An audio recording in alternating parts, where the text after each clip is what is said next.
Welcome to another Bright News discussion. I'm here with my buddy Shane Kennedy, man. How you doing, brother? Doing good. What about you, Shannon? I'm good, man. I'm good. Yeah, so we were just talking about um two famous uh deaths that occurred over what, like yesterday and then the day before, I believe. Yeah, I think it was July 20th and the 22nd. Right. Okay. And Yeah, that Malcolm Jamal Warner was on the 20th and Ozzy Osbourne was on the 22nd, okay. which was yesterday. Right. And yeah, these were very notable, figures in our like childhood, Yeah. being millennials, um, you know, I'm sure, Gen Xers too, and boomers, right? Was Ozzy Osbourne a boomer? Oh, big time boomer. Okay. Yeah, Ozzy Osbourne I think was born in like 1946 or 47 or 48 somewhere in there. Okay. Like that kind of early wave of the boomers. Okay. Yeah. Okay. And then I know Malcolm, I want to say Malcolm Jamal Warner, he was like he was like Gen X. Yep, yeah, Gen X. He was born in 1970. Okay, 1970. Bro, you got all the dates. You got all brother. Thank you for that info. We need that. We need that. No, But yeah, no, I that's remember cool. a lot of useless information. No, it is useful for this podcast. Yeah. You never know. You know what I mean? Yeah. Yeah, and so he was a very very Gen Xer, like kind of born right in the dead center of it. Right, right. And they both were into basically writing writing, you know what I mean? Like I know you said Ozzy Osbourne actually wrote his own music, right? Yes. Yeah, Yeah. which is quite a feat. Yeah, and we were talking before we even started it that how Ozzy Osbourne's music was very unique, Hmm. not just lyrically but also musically. Yeah. Things like the song Crazy Train Right. and War Pigs and things like that. Right. Now most people don't know he wrote like, music that sort of represented like anti-war, you know, um, I suppose like very much against established politics and stuff like that. You know what I mean? Yeah. Um, because I think what everybody remembers most about him, if you don't know who Ozzy Osbourne really is, all you can think about is like that whole thing of like Black Sabbath, Hmm. uh, his show where he's always calling his wife, Sharon. Sharon. Yeah, right. Everybody remembers that MTV or whatever it was show, VH1 or something like that. It was early 2000s. And then there's the whole thing of him biting off the head of a bat. Yes. So that was the first thing that I knew about him. You know what I mean? Yeah. Did you ever see the Adam Sandler movie Little Nicky? Adam Sandler, yeah, Little Nicky, Yeah. yes, Yeah, yes. it came out in the 90s. Well, spoiler alert for anybody who hasn't seen it. I mean, and if you haven't seen it by now, you're probably not going to see it. Yeah. Um, at the end of the movie, that's how I don't remember. It's been a long time since I've seen it, but the end of the movie, so the movie ends. So the way evil is defeated was Oz was that like the bad demon or something. I Hmm. forget who it was. Yeah. Turns himself into a bat, Right. and then Ozzy Osbourne shows up at the end and bites his head off. Right. I remember that. Yeah, he caught And it or something defeats him. like that. Yeah, Yeah. yeah. He was laughing and he had the vampire teeth or something like that. And he just, Yeah. yeah, I remember that. Now, what do you think made him so attached to sort of that cultural experience? You know what I'm saying? Like that cultural, Oh, like the kind of yeah, occultic darkness kind of thing. right, right. Well, you have to remember something, that very much that the whole like Aleister Crowley occultic, kind of like um Satanism, Mhm. that was very much the subtext of the entertainment industry of the time period, and I would argue it's even more than a subtext of the entertainment industry today. Okay. Yeah, Okay. so the thing is, like, an example, Black Sabbath had a song called Mr. Crowley, Hmm. and that song is singing about Aleister Crowley, who was a warlock that lived in the early part of the 20th century, that did all kinds of weird magic rituals and stuff like that to try to like bring demons into our world, Hmm. and um and who had all kinds of, and when he was alive, he had all kinds of connections to a lot of powerful people. Okay. And it's very interesting how the nobility Mhm. of it's really interesting how the nobility of the West, unless they're very pious people, they usually end up getting into the occult. You Mhm. look at they call them the black nobility of Russia. Okay. Mhm. Prior to the Russian Revolution. The reason they call them the black nobility is that they were never going to become the czar, because they were so far removed, but yet they were still nobility nonetheless. Mhm. And they were all into like seances and Rasputin, and Mhm. into like magic rituals and spiritualism and everything, Mhm. very very similar to their American counterparts, at the same time period, where in America we didn't have nobility per se, but we Mhm. had, wealthy industrialists, people like Cornelius Vanderbilt, and all those Mhm. kind of people who got really really into the occult, Mhm. and then it's Was also this like during the Gilded Age or something? yep, yeah, during like really in America, a lot of the spiritualism and stuff that really got ramped up following the Civil War, because so many young boys had died. Mhm. A lot of their mothers and families pursued mediums to try to communicate with their Mhm. dead sons, That's an interesting. or Mm. relatives that died in the war, and that's one of the reasons that you saw such an explosion in spiritualism in the United States, particularly following the Civil War. Right. And so at the same time, you also had an explosion of interest in the occult, and occult practicing or practices Yeah. throughout the noble families of Europe too, especially in England. Yeah. And so really, when we're nailing down Ozzy Osbourne, in many ways he kind of represented where where the Brits were, right? Okay. It- Yeah. he kind of represented the average Brit of the time, which, the Church of England had kind of gone off the rails. Um and uh and one interesting thing is, so I looked this up this morning. Apparently Ozzy Osbourne and his wife Sharon and their family, apparently they identified as being devout Anglicans. Wow. Okay. Okay. I which thought. which no offense to our Anglo Bros, or whatever they call themselves, but Yeah. you know unfortunately I don't think today that's a very big threshold to be a devout Anglican. Right.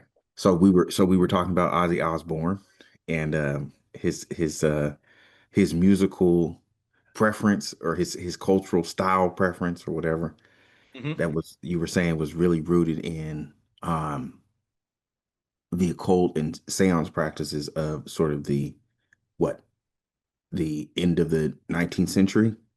Yeah, well, that became this kind of the subtext of the entertainment industry, Hmm. and it still largely is today. And what I said before is that it's not as much a subtext Hmm. today as it is just overt. Like, Yeah. there was, I think it was 2 years ago, maybe at the Grammy Awards, there was Mhm.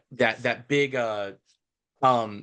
like satanic concert where Mhm. I think the guy's name was Sam Smith, Hmm.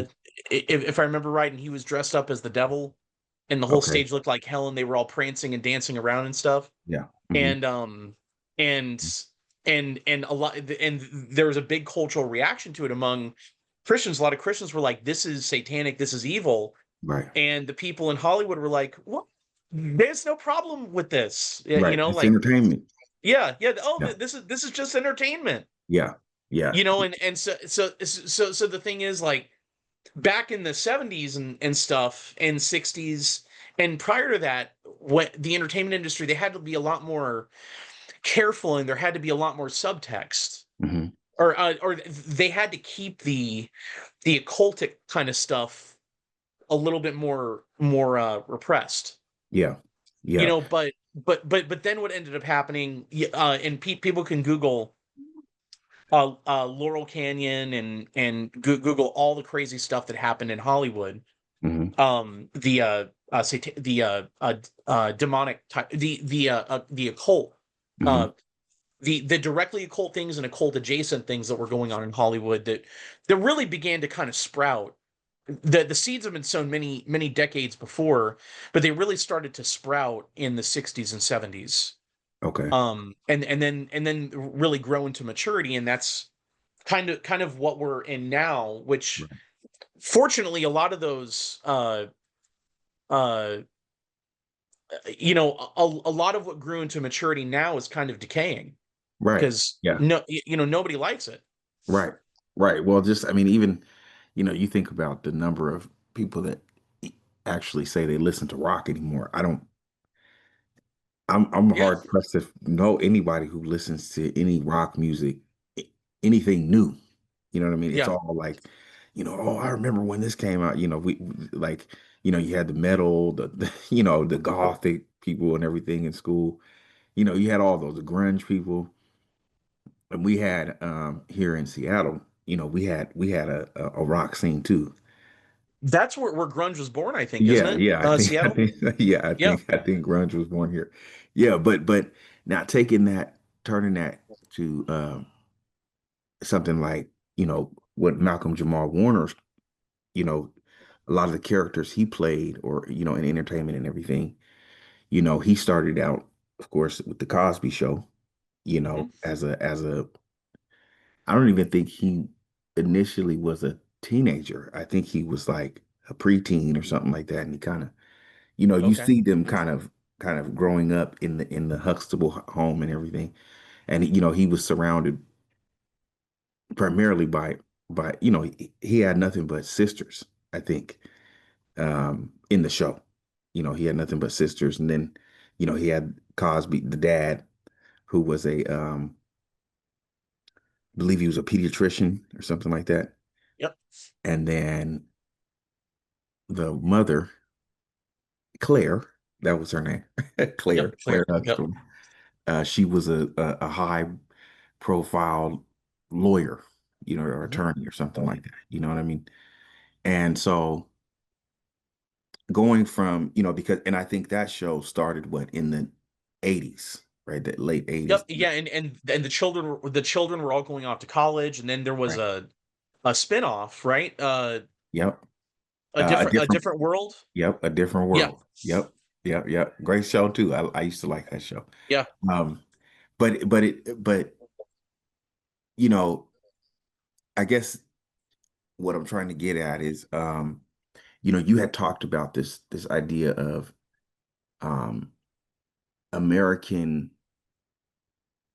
would you call it American imperialism, or just American culture and Western culture sort of fading, like this being the last era, seeing Ozzy Yeah. Like, Osbourne and Malcolm. the thing is, and this is something that I've seen a lot of people get into debates and stuff on Twitter about, Hmm. or X, sorry. Hmm. It is, a lot of people will argue and say that that the 80s and or the 90s, that time period, that was the last, that that was the last time that we really had kind of a, that was the last time that we truly had cultural, like, uniform cultural moments. Hmm. And there are probably a lot of reasons for that. Like, for instance, that, streaming was introduced in the early 2000s, Right. and as streaming permeated the entertainment world, you ended up, there was no longer one grand narrative that everybody was following or a part of. So an example would be in the 1980s, it wouldn't have mattered. So I was born in the very, very tail end of in the late 80s, so I have no recollection of the 80s. Yeah, me too. Um, yeah, but the thing is, that in the 1980s, it didn't matter what type of music you would have been into. It doesn't really matter what your preference of movies or TV shows would have been. You would have been exposed to the Cosby Show, you Hmm. know, and Yeah. you also would have you would have also you would have also listened to Thriller. Right. Right. Like, Right. Right. those types of things would have been unavoidable. The Yeah. the the culture the culture would have been so pervasive that nobody could have hidden from it. Even if you were Hmm. living under a rock, you wouldn't have been able to to get away from the power of Hmm. American culture, because everything was all moving together in the same it kind of in the same direction, Right. The and then movies, yeah, the the the hell, even the food, bro. Like you think about the yep. food, right? Like the Well, export of well, McDonald's and KFC and yeah. Wendy's. And that's the thing. Like, you had this big cultural moment where you had, like, you know, everybody commonly knew that you were supposed to eat like a low fat diet. Hmm. Um, Everybody commonly knew that, like, that people were all watching the same shows generally. Right. Um, and so you kind of had a like a cultural you had a culture that was much more homogenous Hmm. at the time. It had differences, but it Yeah. was a lot more homogenous and coherent. Yeah. Today, you don't have that. Right. Yeah, and so a lot of people look back and are very nostalgic for that time period. When they when Um, they when eating apple pie mhm, and barbecue for summer and yeah, having little Roman candles in your hand, walking around. yep, Right? and you had to eat hot dogs for the 4th of July, Yeah. and all that type of stuff, and that's the thing. It all, in many ways, that was kind of the crescendo of the of the music piece of the American Empire. Yeah. Yeah, because you look at the Cosby Show, and we were talking about this, but before we started recording, Mhm.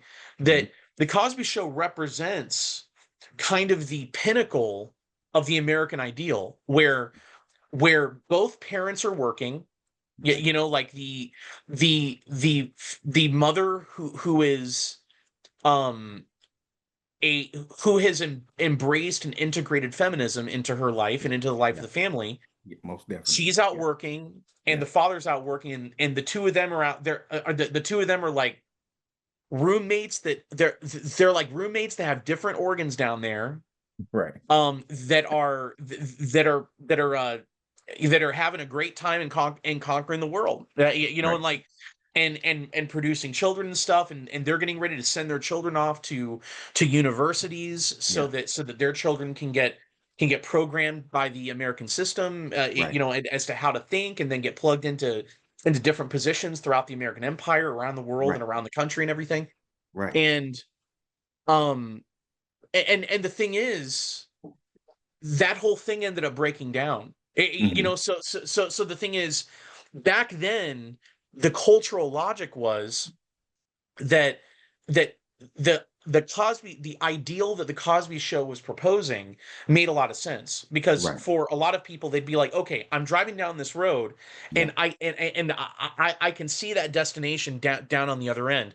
Whether Right. I'm ever going to get there or not, it doesn't matter. I can still see it. It makes sense. Yeah. Today, that doesn't make any sense at all. Yeah, Right. because both the mother and father, if you have a mother and father in the house, which is a very, very rare thing in America today. Yeah. If you had both people working, they still wouldn't be able to afford to own a house. Yeah. They still Yeah. wouldn't be able to afford to go out and buy a car. They still would, Right. the both of them working, they can barely afford groceries and rent. And Mhm. if they're able to afford those things, they're probably getting some kind of assistance, not because they're trying to grift the system. It's because they need it in order to be able Right. to make it. Yeah, Right. so I guess the whole reason I'm pointing this out is that ideal made sense back then. Yeah. And Yeah. that ideal, it doesn't make any sense today. Now, in the boomer mind, that ideal probably still makes sense Yeah. because we Yeah. have to remember that boomers were adults back then. Yeah. You know, Right. and boomers are older people today Right. that they're living kind of in the retirement bubble. Yeah, Right. they're living in an insulated world, Yeah. and a lot of them are, and they all still have cable subscriptions. Right. So Yep. they're still watching Yeah. Cosby Show reruns, Right. and they're still watching CNN and Yep. MSNBC and Fox News and Newsmax Yep. and everything. Like the average age of the viewer of all the 24-hour news cable news channels, it's like 78 or 75 or something. Right. Well, You, that you that know? that brings in another interesting thing here, right? Now, you know that recently too, uh Stephen Colbert's show, The Late Show, Mhm. got cut, Yes. right? And that was a very I remember being in high school and stuff. I had friends who were millennials who would even watch his show, because they thought it was, I don't know, politically savvy or something, political savvy humor. I enjoyed watching his show. Yeah. Back when it was on Comedy Central and it was called The Colbert Report. Right. And Right. and, and the, Yeah. the reason I enjoyed watching it is that it was a satire mocking the O'Reilly factor. Okay. Okay. Like Like Bill O'Reilly? yeah, yeah. Wow. So Okay. that's the way Stephen Colbert's show was set up, and in fact, I remember I had one friend that was real that religiously watched that show like every night, Hmm. and that show would come on after the Daily Show with Jon Stewart. The, Okay. the Yeah. Daily Show with Jon Stewart would come on at like I don't know, let's say 10 p.m. on Comedy Central, and then the Colbert Report would come on at like 10:30. Okay. Yeah. And I remember that friend of mine used to always say that that Jon Stewart's show, the monologue was not very good, but Yeah. but his interview with his guest was always really good. Right. Right. Right. And on the Right. Colbert Report, it was reversed, where Okay. Stephen Colbert's monologue was always really, really good because it was satire mocking and making fun of Bill O'Reilly, which was hilarious. Yeah. And then his interviews were always terrible. Yeah. Well, I mean, just, judging from I mean, I gathered that, we talk about viewership, because people have argued before that, really what it's about is the fact that everybody's turning to, you know, the internet to get their news and their media outlet, Twitter and, all of this stuff. So maybe the Places decline. like Bright News. Yeah, yeah. Right, right. Thank you. Yep. Thank you. Yep. So, you have these different outlets where younger people, millennials and younger and stuff, and probably, even some Gen Xers are just not interested in watching like daily, broadcasts where it's just this repetitive thing like CNN, Yeah. right? Or even and here's another one, NPR and PBS are Yeah. getting defunded, right? So maybe that.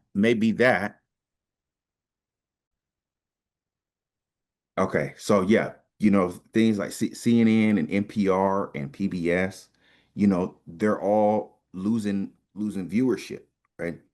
But then you ask yourself why, like, are they losing viewership because because some people on the specifically on the right who are more conservative will say, Mhm. oh, it's because their material is bad, right? Or it's because what they're saying is just nobody believes it anymore. It's not true, right?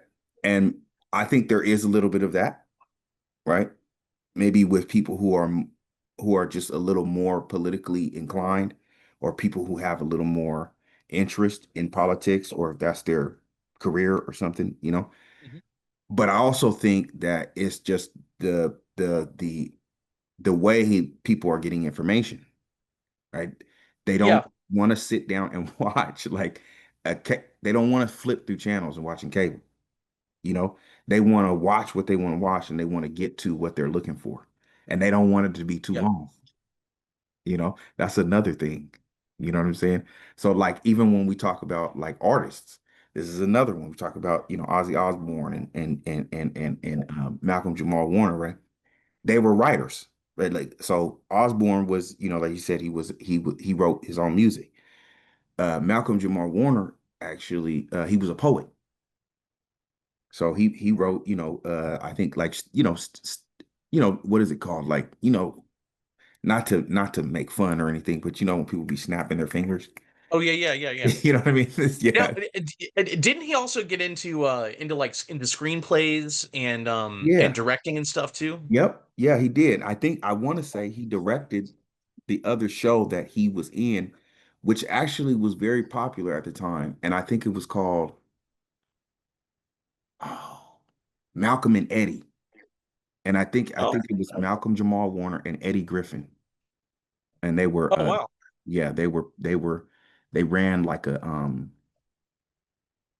I want to say they were working and they managed a like um is it a mechanic shop, you know, like a car shop. I vaguely remember that show. Yeah, yeah, and so they were like mechanics or something like that. And that also, man, that also kind of ties into what you were talking about with the Cosby Show, right? That the Cosby Show represented a certain level of upward mobility for African Yes. Americans, right? And that by having a say a strong a strong family meant that the father and the mother would be professionals, right? They would go off to Mhm. college, and Bill Cosby was always very much an advocate of you know, African American youth going to college, you know, and Yeah. becoming you know, becoming educated in many different areas, you know. Um, but I think, like you said, there's something about maybe just the whole early 80s and 90s being um, sort of solidified with with feminism, you know what I'm saying, being tied to that. And like, you know, you got to be the boss woman and you got to stay in the office until like 9 p.m. and you know Yeah. everything like that, you know, when computers are just coming out, you know what I mean? You got to use the thing to move over one space and go backwards and the, you know And you got to wear pants instead of dresses, and you got yeah, to, yeah, and those you know, bulky yeah, yeah, yeah, yeah. You got to have remember the those? shoulder pads. You got to Yeah, walk around and try to act like a man, look like a man, and everything. You know. yeah, yeah. And I'm not gonna lie, man, when I was younger watching the Cosby Show, of course it was already by that time the show was already, you know, uh you know, Uh, 10 years, in you know Yeah, what I they mean? were already reruns, right? Yeah, yeah, they were kind of like already reruns or like just ending the show. You know what I'm saying? Or Hmm. something like that, whatever. We were babies, so that's all. You know, I remember. But Yeah, watching the show though, you got you still felt, I guess, being a kid in the '90s, you still felt like you were living in the same. It was it was kind of living in the same culture and dynamic as the '80s. yeah, They were very similar because you had that same sort of um, you know, just that office work type thing. You know what I'm saying? Like you're stuck in traffic, get in your get in your Volvo and get to work, you know, type of thing. It was all just, you know, whatever, career based driven. You know what I'm saying? yeah, Like career based driven. This is the time for women to like really start, you know, making moves for careers and stuff like that. And also, you know, for black, you know, for black people to sort of see themselves as successful, you yeah. know, everything, right? But I wonder, I wonder, you know, if, and you had alluded to this, I wonder if all of that hadn't backfired because, and the reason I say this is because they came out with a show, him and Eddie Griffin came out with a show about two black men who were who were mechanics owning a shop, right? So that whole idea of like going to college and becoming this, you know, uh, a doctor or a lawyer or something like that, you can see had already kind of faded, right? And now it's kind of like now we're talking about, trying to own your own business or trying to, like men trying to own things and Yeah. have a be more entrepreneurial, and things like that, right? So I guess my question is, I guess first of all, was the Cosby Show a net good or was it or was it a net positive or a net negative? Or would you say it might have been maybe a little bit both? Yeah.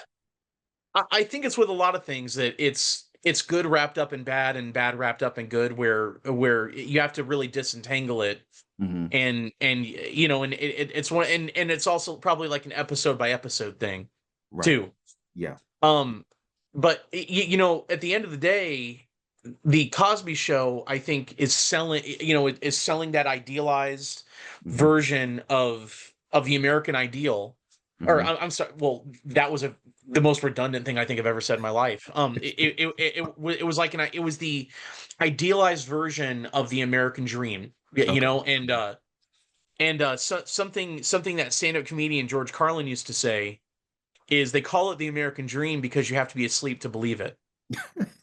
And the thing is, you know, it's like I said, and also too, not only I do think it's very important to understand things in terms of bookends, Hmm. in the sense that the time period that we understand the 1980s and 1990s within Hmm. really begins at the end of World War II. Hmm. you know Okay. Yeah. and so the thing is, World War II happens. It's like a great reset, right? It Hmm. kind of like it resets everything. It's like Hmm.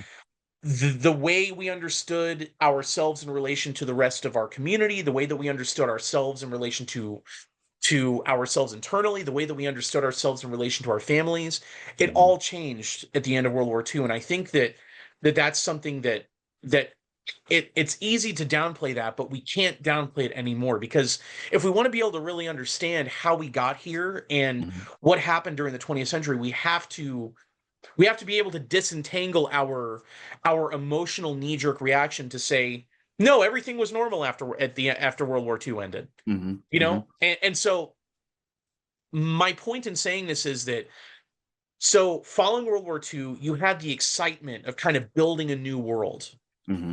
like that we were working toward building this new secularized American dream thing, where people were going to be able to buy their starter homes, and every and the you know and the old age of people being religious and being tied down by morals and everything. That was all going to be done away with, and those the the moral principles that used to govern the world would now be replaced by science and Hmm. technology and optimism about the future, and all this type of stuff. So you see this excitement in the 1950s and 1960s, captured in things like the World's Fair, Okay. and captured in like in all this, in all these predictions about what technology is going to be like in the year 2000. Right? Looking at, like, I don't know, you know, like projecting forward from the year 1958 or 1960, when people are imagining what the world's going to be like, they're saying, oh, it's going to be like the Jetsons. They're going to be Hmm. flying cars, and there's going to be no difference between men and women, and all this other kind of stuff. Right. Well, the thing is, as we approach, so that is all pie in the sky in the 50s and 60s. Hmm. So it almost felt like it almost felt like you could make the future into anything at Hmm. at that point. But Hmm. then when we get into the 80s and 90s, we're in the future. Hmm. You Hmm. know, Right. The new world has largely been built, Yeah. and we're not seeing flying cars. Right. You know, we're not seeing all these things that we were promised. Right. You know, and the thing is, yes, we had eliminated morality and the previous authority of religion, Hmm. and we had replaced it with things like technology and the pursuit of pleasure and everything. And and and and and I believe it was around that time that a malaise began to set in. Yeah. So as the malaise set in, Hmm. I think that's when people began to become disenchanted. Right. And people began saying, yeah, I'm being presented with this ideal, I'm being presented with all this stuff, but it's not, I'm not even getting close to the destination. Right. And so then then you end up, at least in kind of the pop culture, you end up seeing like you end up seeing like a culture of mockery that sets in, and satire. Okay. Things like, something like James Bond, for instance, which was a cultural icon and a cultural fixture, Hmm. was mocked by Austin Powers. Right. Okay. And Yep. during the early 2000s, you end up seeing a string of movies that took these once prominent sacred cultural fixtures that were born after the end of World War II, that were supposed to exemplify the new American ideals Right. well, actually, so someone like James Bond would not only represent the American ideal, but also the kind of the Anglo liberal Okay. ideal of Yeah. a man who is a secret agent, who Yeah. can pursue his pleasure without any consequences, Right. and is completely disentangled from any kind of family responsibilities. And it's still and has He has a protection. license to kill. He's Yes. not he's not obstructed by any kind of moral conventions. Right.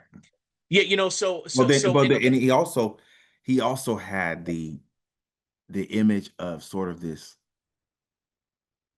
you know, he was kind of like the British Empire packaged into one, like even yep, though the empire had declined, like there was still powerful, agents in the yeah. British, intelligence. Well, and not just that, but he kind of represented the new liberal individualistic ideal, Mm, which is an individual that is not that has no responsibility to any other individuals, right, and even has a license to kill. right, And is liberated from any kind of moral conventions, right? right, So right. so so that fixture of the post World War II order, begins to be mocked by movies like Austin Powers. You Mm, you have movies like Anchorman that came out that were mocking the authority of the news anchors, who were mm. like the like preachers. Okay. When the news anchors on the nightly news would speak words into reality, people would accept it as fact. Hmm. And if you want any proof for that, go look at any silent generation or boomer, Hmm. and see what their reaction is to the nightly news. Okay. It's a Hmm. sacred reverence that they have for the nightly news. Hmm. You Yeah, know, they and, always, and there's something's coming on at 7, so I yeah, want to watch yep, that yep, after dinner. yep, yeah, exactly. And whatever they say on there is 100% true, and do not Right, question it. You, right, you know, right. so the thing is, that brings us to where we are now. Hmm. Ozzy Osbourne and Malcolm Jamal Warner, Hmm. their deaths kind of symbolizing the kind of the final stages of at least this chapter, Yeah, in this book of the American Empire, which began at the end of World War II right. and is coming to an end now, and in the Yeah. ashes something new is going to be born. Right, right. Well, just to close us out, what are your predictions for that? What is next for the, That that I don't know. you know, a lot of people, a lot of people say this shit is over, bro. It's like, we're Yeah, cool. well, so truthfully, I could make some predictions, but I think they'd probably get you banned on YouTube. So Oh, okay. I'm not gonna make I'm not I'm not gonna go there. But yeah. I mean, things are definitely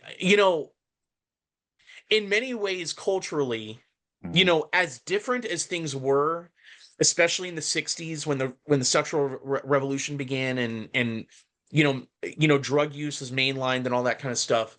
Things are very different between there and, like, let's say, the 1950s, Hmm. but you still had kind of the same zeitgeist, which was secular individualism.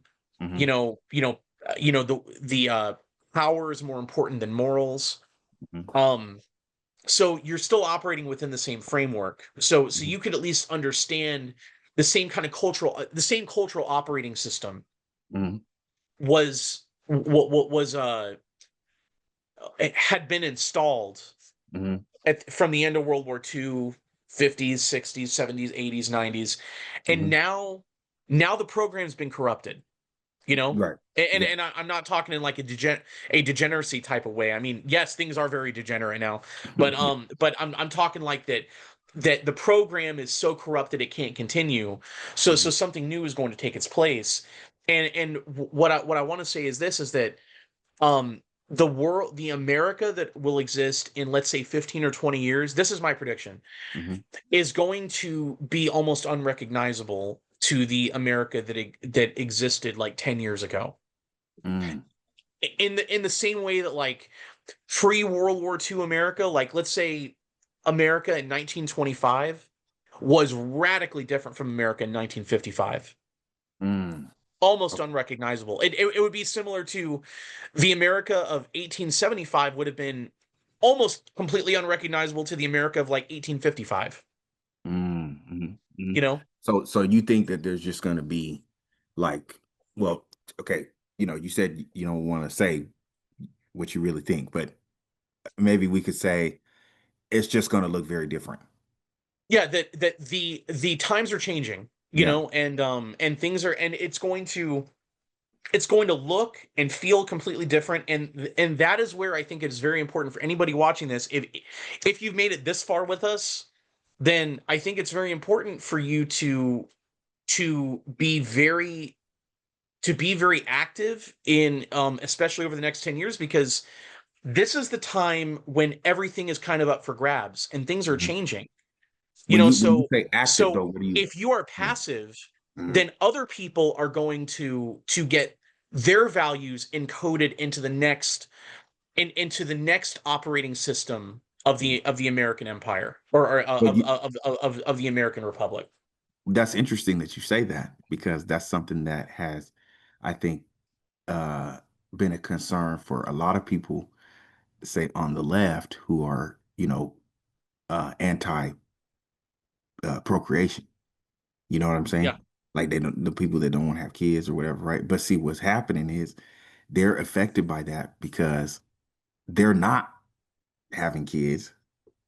People who believe it, who are religious, are having kids. So what's the future of that, right? It means yeah, that there are going to be more religious people than there are than there are non-religious people. So yep. they've already shot themselves in the foot, sort of. You know what I mean? And really, the only way that the only way that the anti-life people, like the anti-reproduction people, the only way that they reproduce Hmm. is through persuading other people to believe their ideas, or Right, persuading other people's children to believe their ideas. right, And right. that's why it's so important that people that are parents, that they closely guard their children and pass and make sure that their children are carrying on their values Hmm. rather than the values of strangers. Hmm. It's very, that's going to be critical. Yeah, yeah. Well, hey man, this is this has been an interesting talk. You know what I'm saying? Yeah, yeah. Rest in peace, Kind Ozzy of we kind of went Osbourne, and everywhere, but yeah, yeah. Rest in peace to Ozzy Osbourne, and That's and right. Jamal Warner, man, Malcolm Jamal Warner, you know. Yep, they have both gone on to their eternal reward. Yeah, yeah, yeah. Yeah, whatever that is. No, no, no, no, Exactly. no. All right, brother. It's good talking to you, man. Let's do it again soon, bro. I mean, yep, you too. Okay, peace.